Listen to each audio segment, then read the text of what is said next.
Hallo liebe Aquarellfreunde und herzlich willkommen zu einem neuen Film hier in der Aquarellwerkstatt.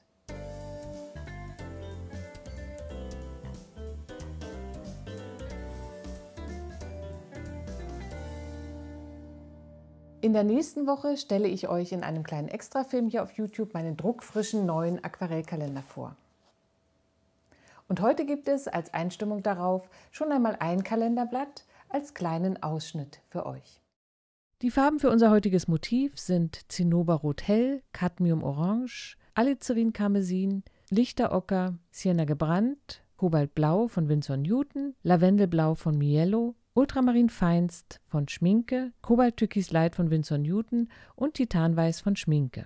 Ich arbeite auf Arches-Büttenpapier, 300 Gramm Graphit und das Format ist etwas kleiner als DIN A4. Meine verwendeten Pinsel sind ein Rotmalerpinsel von Da Vinci Größe 7, der Auswaschpinsel Da Vinci Synthetics Größe 14 und eine kleine Sprühflasche. Für unser heutiges Motiv gibt es diese beiden Referenzfotos für alle UnterstützerInnen der Aquarellwerkstatt wieder per Mail zugesendet. Hier liegt meine Skizze, die einen kleinen Ausschnitt aus dem Kalenderblatt auf dem Bauernhof darstellt. Auch diese Skizze stelle ich auf meiner Steady-Seite den UnterstützerInnen der Aquarellwerkstatt zur Verfügung. Ich beginne jetzt mit dem ersten Farbauftrag, der als helle Grundierung über das gesamte Blatt gelegt wird. Mit einer Mischung aus Ultramarinblau, Sienna gebrannt und später mit viel lichter Ocker setze ich die helle Schuppenwand bzw. die Tür auf der linken Seite.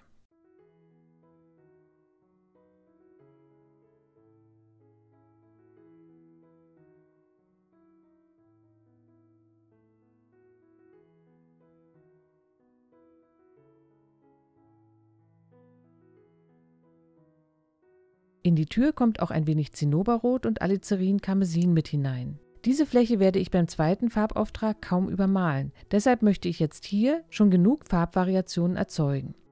Das Innere des Schuppens wird mit warmen Farben nur grundiert. Hier werde ich später noch sehr kräftig übermalen. Ich lege also zunächst als Grundierung einen Rot- und Gelbton aufs Papier. Das weiße Huhn spare ich dabei aus.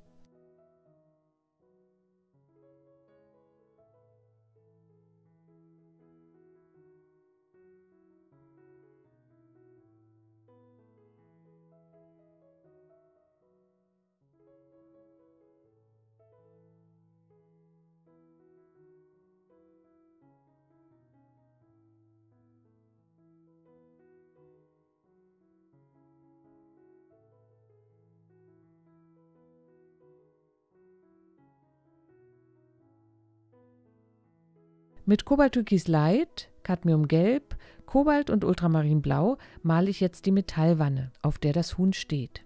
Hier sieht man sehr schön, wie der Hintergrund in das Grün der Wanne hineinfließt. Solche Farbverbindungen sind immer herzlich willkommen, denn sie sorgen später für harmonische Verläufe innerhalb der einzelnen Objekte.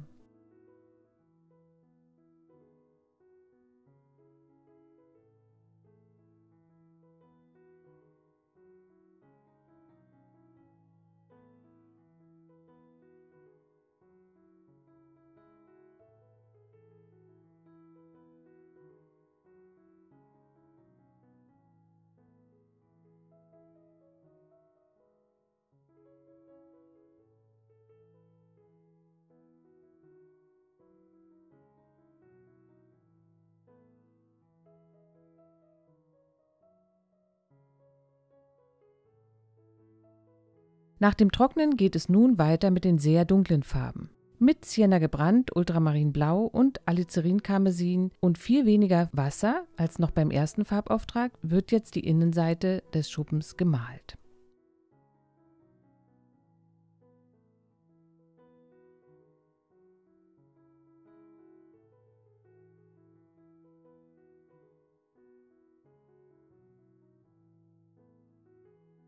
Wichtig ist, dass sich die Pigmente noch gut miteinander verbinden können, also nicht zu wenig Wasser nehmen.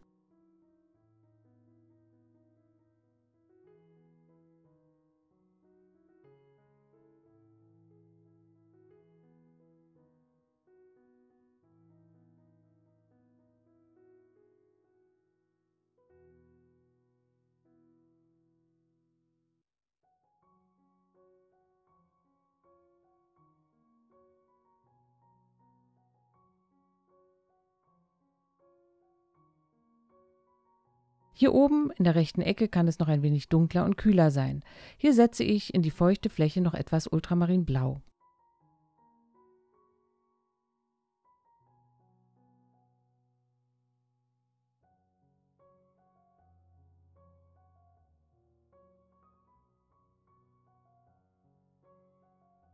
Ein paar kleine Spritzer, ich nehme hier ausschließlich Wasser, beleben die Fläche noch ein wenig.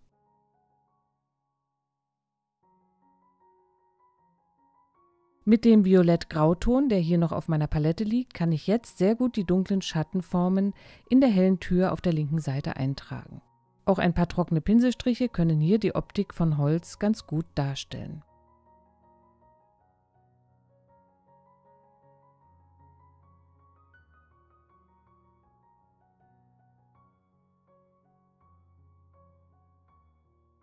Mit einem kräftigen Farbgemisch aus Cobalt Türkis Light, Kobaltblau und etwas Neutraltinte male ich die linke schattige Seite der Wanne.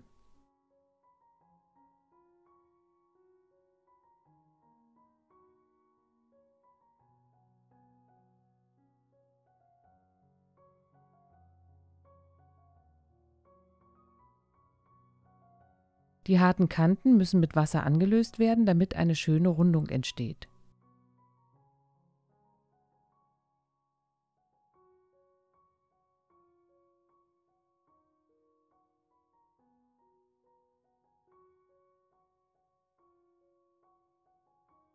Es gibt ein paar Verzierungen auf dieser alten Badewanne und ich hole sie hier mit dem Pinsel aus der noch feuchten Fläche als helle Formen stellenweise heraus. Das könnte man auch machen, wenn das Papier trocken ist, aber in diesem Stadium gibt es hier besonders schöne, weiche Verläufe. Bevor ich die Schatten einsetze, muss es an dieser Stelle ein wenig trocknen, also kann ich zunächst einmal am Huhn weitermalen. Hier möchte ich ganz verschiedene, relativ bunte Farben verwenden. Im schattigen Bereich des weißen Gefieders reflektieren alle Umgebungsfarben und deshalb kann ich relativ mutig in meine Farbpalette greifen. Ich arbeite hier mit Lavendelblau, Lichter Ocker, Sienna gebrannt und Alizarin Karmesin.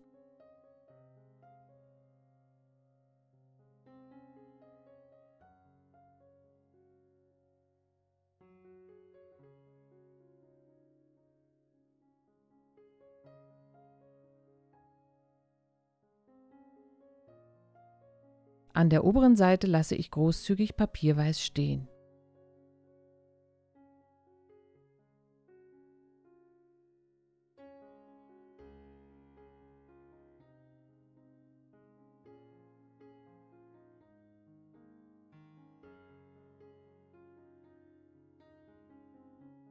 In die nasse Farbe kommt jetzt noch ein wenig mehr Blau hinein. Wichtig ist auch hier, dass die Farben sich mit genügend Wasser gut verbinden.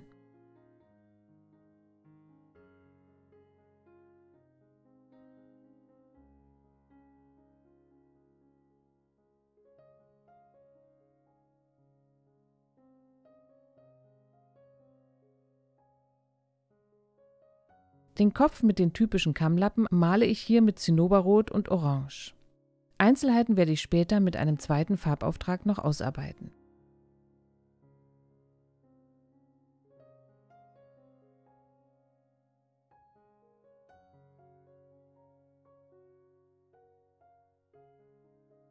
Die Hühnerbeine habe ich im Schwung des ersten und zweiten Farbauftrages übermalt. Jetzt hole ich sie mit dem Auswaschpinsel aus der dunklen Farbe wieder heraus. Später kann ich hier noch Rot eintragen.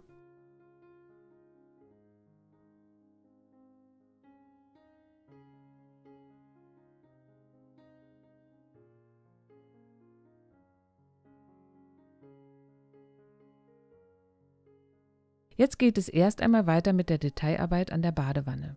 Ich male die dunklen Schatten an den Verzierungen und hole auch mit dem Auswaschpinsel noch weitere Helligkeiten heraus. Aus meiner allerfrühesten Kindheit gibt es noch Fotos, auf denen meine Geschwister und ich in solch einer Wanne im Garten geplanscht haben. Ich glaube, heute gibt es so etwas nur noch als Dekoobjekt. Aber die grünlich-graue Farbe und die glänzende Oberfläche ist natürlich malerisch für uns eine richtig tolle Herausforderung. Und die Ausarbeitung dieser Details macht mir sehr viel Spaß.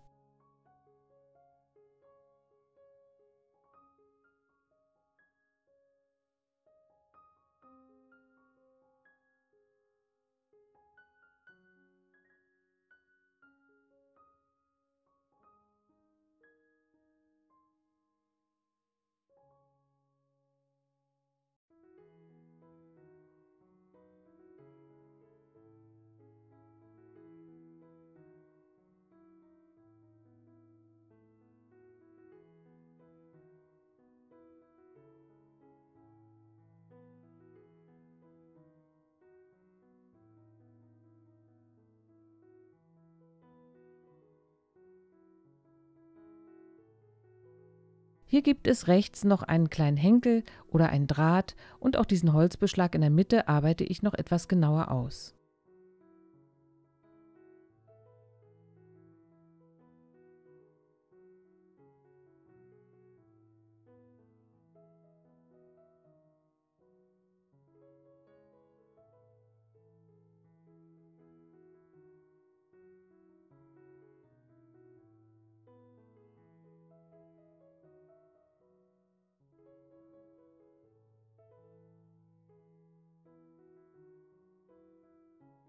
Mit Zinnoberrot hell male ich noch einige dunkle Formen in den Kopf und die Kehlfahne und die Kammlappen.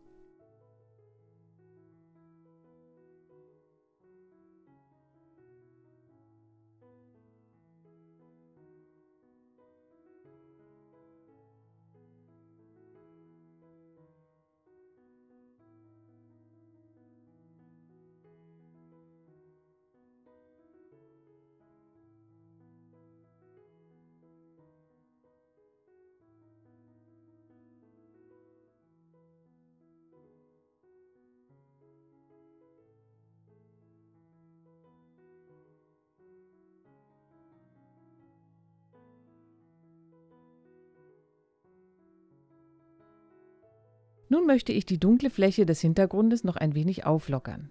Hier sehen wir auf unserem Foto einige Schaufeln und landwirtschaftliche Geräte, die mit ihrem hellen Stiel eine schöne Diagonalstruktur in diese Fläche geben. Hier kommt wieder mein Kunststoff-Flachpinsel zum Einsatz, mit dem ich die Farbe mit klarem Wasser und einem trockenen Tuch wieder ablösen kann.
Auf meinem großen Kalenderblatt gibt es an dieser Stelle natürlich noch viel mehr Details. Für diese kleine Skizze reicht mir die Andeutung der Gerätschaften jetzt aber vollkommen aus. Einige Akzente aus der Deckweißtube kommen nun noch auf die hellen Stellen des Huhnes. Hier auf dem Kamm ist es ein bisschen zu viel, also setze ich noch ein wenig Rot darüber.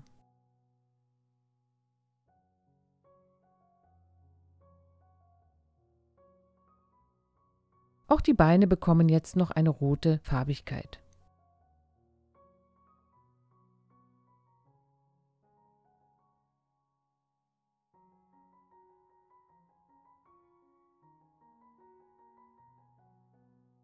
Die Fläche der Holztür auf der linken Seite ist mir doch etwas zu hell. Ich setze mit trockenen Pinselstrichen, mit Sienna gebrannt und Neutraltinte eine durchbrochene Holzstruktur auf und male auch die Schatten noch ein wenig dunkler.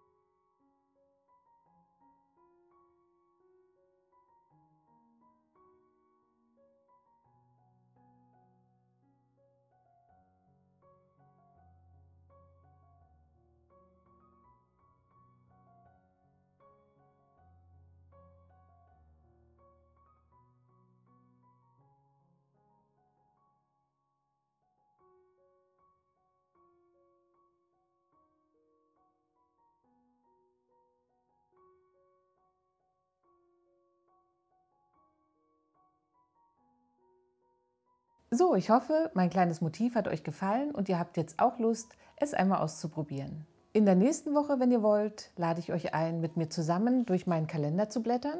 Ich werde zu jedem Bild wieder eine kleine Geschichte erzählen und wir haben ein bisschen Filmmaterial über die Entstehung der Bilder zusammengetragen.